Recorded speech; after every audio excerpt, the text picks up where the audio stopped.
This book is literally Princess Diaries.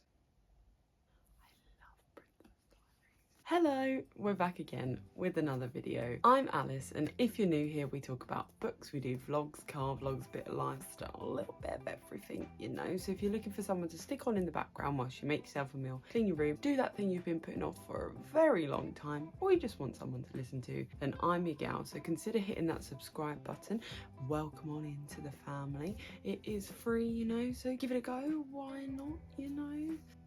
Thank you for doing that, legend. And if you're a returning viewer, thank you so much for your continued support. So today we're going to be talking about part 2. Sorry about crazy hair today. She's like kind of curly but kind of not, because I had to brush it a little bit because it was going wild. And say it with me, people, it's the day after washing, so you just gotta deal with it. It's probably nice for some of you to see me in my natural form again, because all the videos I've had recently has coincided with me having straight hair, so going back to my roots. Anyway, let's get on with today's video. So as I said, today we are going to be talking about Twisted Games. Jokes, I never actually said, I just showed you. But this is the second book in the Twisted Love series by Anna Huang, and we recently did a video on Twisted Love, so if you want to go and watch that first, because you want it in order, then go watch that. And we're currently reading Twisted Heyyyyy, so you know, we've got a little bit of everything. If you want some extra content, you can go follow my TikTok. Sorry, don't want to be a plugger, but read with Alice _. I'm starting to post more on there now, so there'll be extra book content if you would like to check that out. Good times, good vibes. I actually preferred this book to the first one. I think, as we always said, and as I predicted in that video, the first one usually ends up getting the lowest rating because you don't have as much connection to the characters. So in this book there was an overlap with some of the other characters. Also, you're interested to see where that particular story is going to go because it's kind of been set up before. I enjoyed it. It still wasn't my favourite book in the world, don't get me wrong. So I gave it a 6.5 out of 10. It had to be more than the first one. I don't know whether I slightly overhyped the first one, but I do think this is like a 6.5 book, so that would be a 3 stars. I liked it. I was a lot more invested in the characters, even though I didn't have anything to necessarily connect with the characters. I mean, in case you realise, I'm not a princess. Jokes, obviously I'm a princess. And I'm also not a bodyguard, so what do you expect? Disclaimer, disclaimer, disclaimer. I will try not to give you any spoilers in this video. I can't promise that I won't talk about basic plots and characters, but it would never be anything that you wouldn't get from the blurb. Anyway, so I've actually gone into all of these books blind. Please do not do that. Please read trigger warnings before you go into these books, especially with dark romance. There's a lot of topics and themes explored that definitely could be unsuitable for some readers out there. You know, we want happy readers, we want safe readers, so make sure you always read the trigger warnings. For me, I'm very lucky I'm in the position that I can kind of go into this book blind. I know I shouldn't, and I'm trying to get better at it. Like I said, please do not try this at home. Always, always, always, always read the warnings. You know, I'm not gonna lie to you guys. I'm always gonna be transparent, so I gave this book again a 4 chilies. I mean, to be honest, these Twisted books may be a little bit higher than 4 chilies, but I don't really feel like my spiceometer has a scale. It's just, I'm like, yeah, this is giving 4 chili vibes. This is giving 3. This is giving off the charts. You know what I mean? So yeah, definitely cheeky. Had some nice moments in there. You know, we love a little bit of sizzle, a little bit spice. I feel like I might be going too quick here because I think I said it in my review maybe, but I do feel like this was a slow burn romance, but at a medium pace. So it felt a little bit rushed at some points, and I know you're gonna be like, oh, we had that over, well, I think we had about 400 pages, but I just feel like she was really going for the slow burn vibe, which is kind of good because it was set up a little bit more in the previous book, but it did go at a bit more of a medium pace, so I was expecting to have to kind of wait a little bit longer. And I do always feel the tension. That's kind of like sometimes more the excitement, the build up between the characters, and then when things kind of finally start to happen, you're still excited for them, but you're kind of a bit like, okay, that tension kind of goes.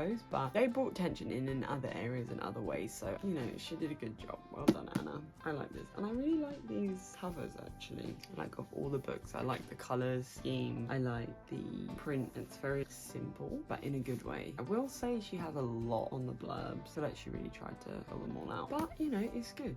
It's very good. Also, these I have decided are definitely American copies. I feel like they have to be, or at least they're bound similar to American copies. Because first of all, look at flop. Look, spine intact.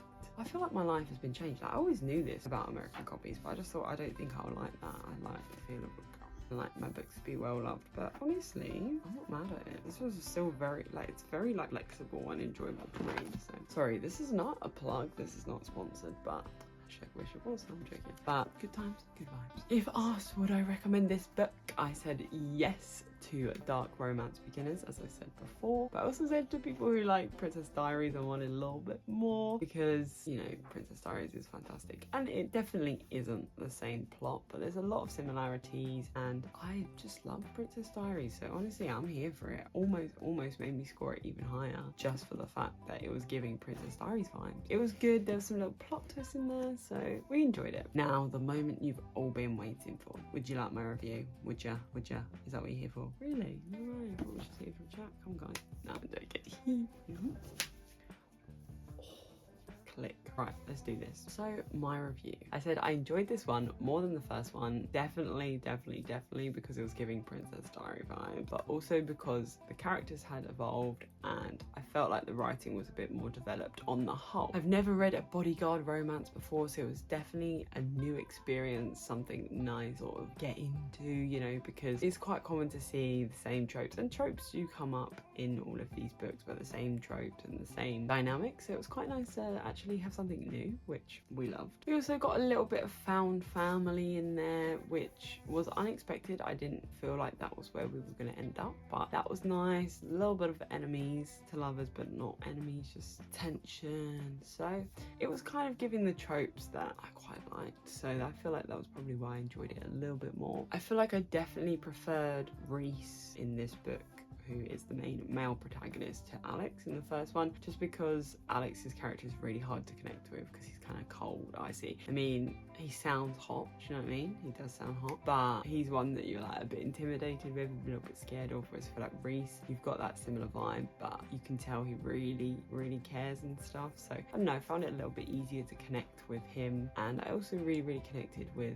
Bridget as well, the main female protagonist, just because she had some good thoughts, good vibes, you know, going on, and I enjoyed that for her, so what a legend. It was definitely cringy in some places and it was quite predictable, but that was kind of expected. It's a dark romance, I knew this. Obviously that affects the rating, but I already knew that about this genre, and I don't think it took away from my experience so much. I mean, you know how I said I am quite the overthinker, so I normally guess things anyways. I feel like that wasn't too destroying as such, but I definitely do get a little bit when it's cringy, and there were moments that made me like, so that is why that did get a little bit of deduction from the points, but that's okay. At the same time, it's like that guilty pleasure, like you kind of love it but you kind of hate it, you know, that kind of vibe. I feel like there was some attempts at miscommunication. I could be wrong, but I feel like there were some attempts at it. In my opinion, it didn't really do it justice. Nothing beats pen and Cullen. But I don't know, I feel like they tried and I appreciate them trying, but I don't know if it worked too well. There were definitely some moments that made your stomach kind of drop and a bit like, oh. And that was really good, but I feel like often enough it just wasn't there. It was like almost there, but just not quite. I really have started to enjoy the crossovers that are happening, the world building, the setups for the next story. I will say, arguably, in places they are a little bit rushed. It kind of feels like, oh yeah, shit, we need to set up the next story, you know, that kind of vibe. But at the same time, there is consistent, clever little world building going on simultaneously with this stuff, so I feel like she has done a really job there, getting you more invested into the world. As soon as I finish one, I'm like, yep, of course I'm reading the next one, like no doubt in my mind. So I mean, thumbs up for that. That's what you want. You want to keep people reading, keep them interested, so she's doing a fantastic job. I don't know who I am to say, yes, Anna Huang, you're doing great, but she is doing great. So, well, has done great. The whole series is written, but for me so far we're only halfway through. She's doing great so far, so yay. I said this story was quite sweet for the two characters and I did enjoy that, and as I said earlier, it definitely was a slow burn romance that kind of took place on what I'd like to call a medium burner. I feel like there's a lot of time jumps, and this is probably just to make the book not 1,000 pages, because you could go on and on and on and on and build and build and build the world. But yeah, I feel like it was a little bit rushed in some places. I did also feel this in Twisted Love. Hopefully this won't become a recurring event, but it's okay. It didn't impact it majorly, but I did feel like certain places were a little bit like, oh, you know, we've jumped now, and it was kind of a bit hard to really get into it, you know. It was really nice that she gave us some overlap at the start, so it kind of like picked up just before the first book ends, so you kind of get their perspectives at the same time, and then it comes to present day, which I quite like. Just started Twisted Hate and it goes straight into present day. I very much appreciate that in Twisted games because it was good vibes, good vibes. And yes, I said I'm very, very excited to see where the series is going to go. I am very much enjoying this series so far. Honestly, the bits that make me absolutely giggle are like these little quotes at the top of the book. He can't have her, but he's taking her anyway. Honestly, tell me you're a dark romance book without telling me you're a dark romance book. I'll just leave that there. Let's see what Twisted Love was. He has a heart of ice, but for her, he'd burn the world. Tell me you're reading a dark romance without telling me you're reading a dark romance. But yes, again, absolute spine integrity, so good vibes. Twisted Love is definitely the smallest book. I feel like they're slowly getting bigger and bigger, which is fun, which I hope that means we got more world building. I think that's all I've got to say about this book today. I'd definitely go give this series a read. Again, please, please, please check the trigger warnings as always. But I would say if you are able to read this series, it's definitely worth it because it's kind of guilty pleasure, but it's also kind of good. And I don't know, there's some good things in here that I haven't seen in other books. And again, I'm not the most experienced dark romance reader, okay? I will be honest. So maybe you've been there, done that, got the t-shirt, but I'm quite enjoying it. I am. So without further ado, thank you so much for watching. I hope you enjoyed this video. And don't forget to give it a big thumbs up, smash that like button, and don't forget to subscribe. Have you subscribed? Thank you very much. And as always, until the next one, I'll see you then. Bye. So today we're going to be talking about... How long have we been going for? I can't even see. Never mind. It's not about the length. It's about the content.